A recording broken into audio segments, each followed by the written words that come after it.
it's interesting. There's so many things that are interesting, Scott. Well, just on the market side of things, how volatile April was, and we had some massive down days and some massive up days. Unbelievable.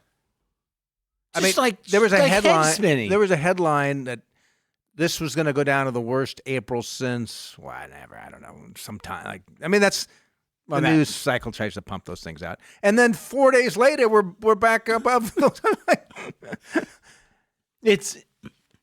Well, I always have to remind myself. Look, it's percentages, not numbers, right? The percentages matter, not the numbers. Yeah, and I think for sure, right? Because it's when the press will say, "Oh, it's the biggest point loss ever." Who cares? And you're like, it doesn't matter, right?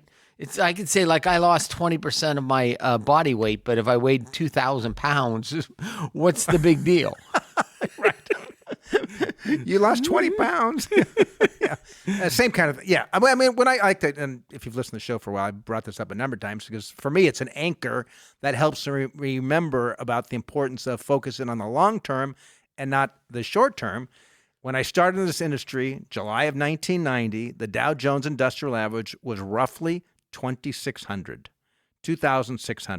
Now, a 2,000-point swing then would have wiped out the market. It would have been like truly one of the worst, downfalls in the market ever. Yeah. Yes, it would have been. Yes. Would have rivaled the Great Depression. Yes. Today, we're roughly 40,000, give or take, depending on the day. Who cares?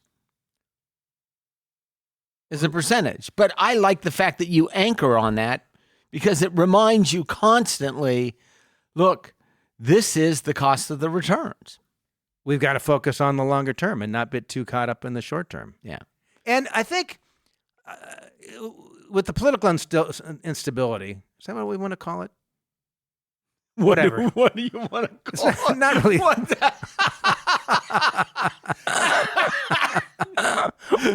are we going to call it? Okay.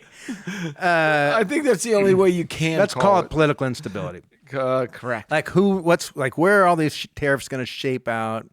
And what's it really going to look like down the road? Like let's not forget, we've got some tremendous tailwinds right now. And the AI boom that's happening is real. It is real. I mean, I saw it twice this last week in interactions I had with companies using AI. And I was completely fine with it. What interactions with other companies? Yeah, with other companies. Like what? Like health insurance. Right? Just, basically ask the question. What was the AI? It was a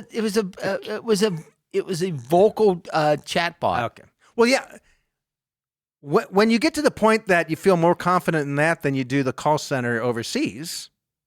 I did. Right. Yeah. You did. Yes. I did.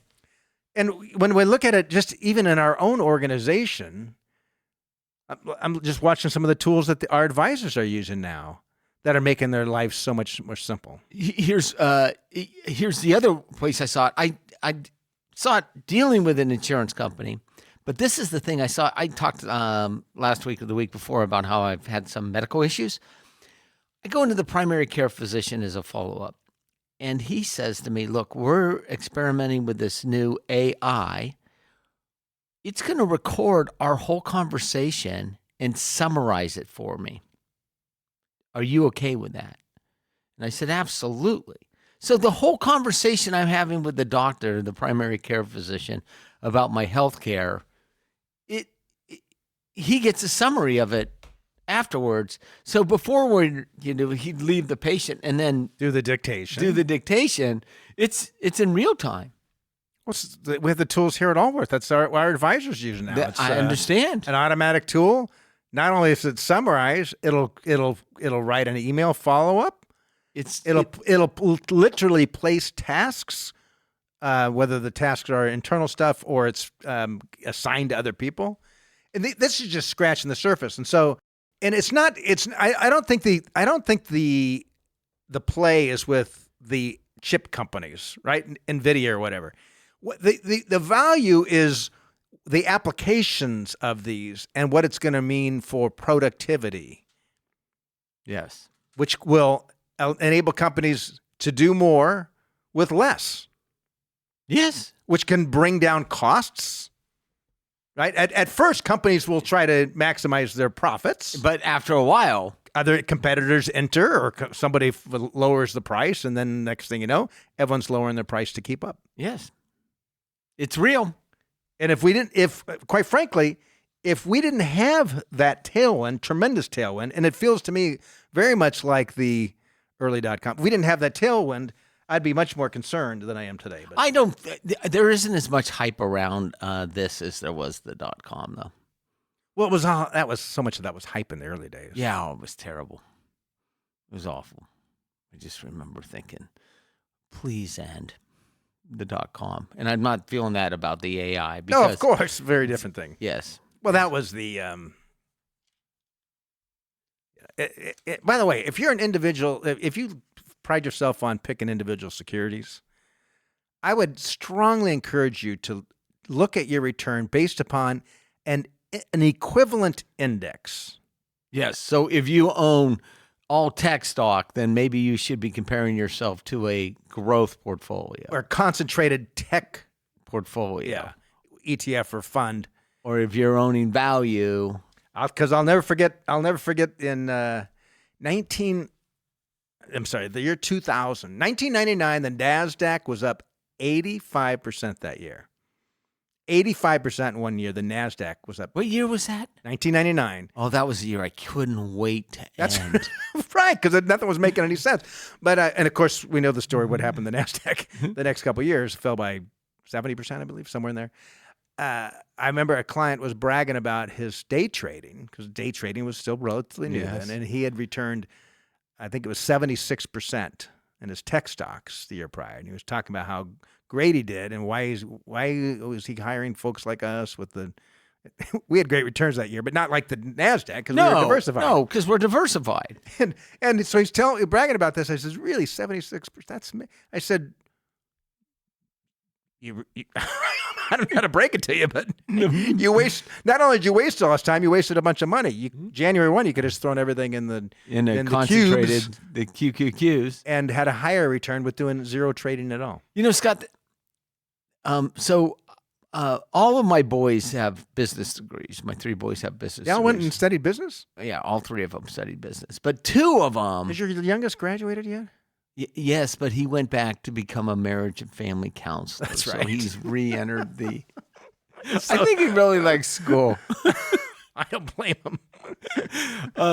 Yeah, I don't blame him either. But my 2 youngest were doing exactly the same thing, and I said it to exactly what you said to him was, why don't you compare yourself to an equivalent index and tell me how you do rather than just spout out returns, because everything is relative.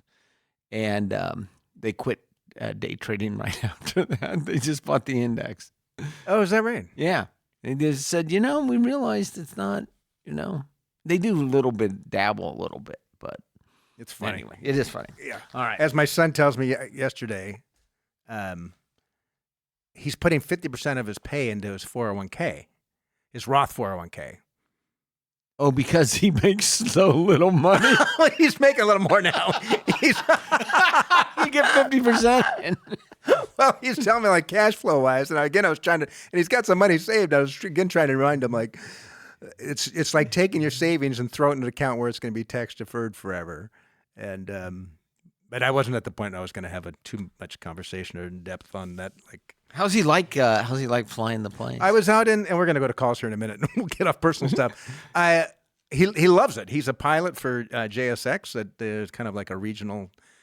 But he's had his commercial license for a year. I had not flown with him, and just yesterday I took the day, flew to Phoenix, flew on Southwest from Sacramento to Phoenix, went over to the Scottsdale airport, and he'd rented a small plane.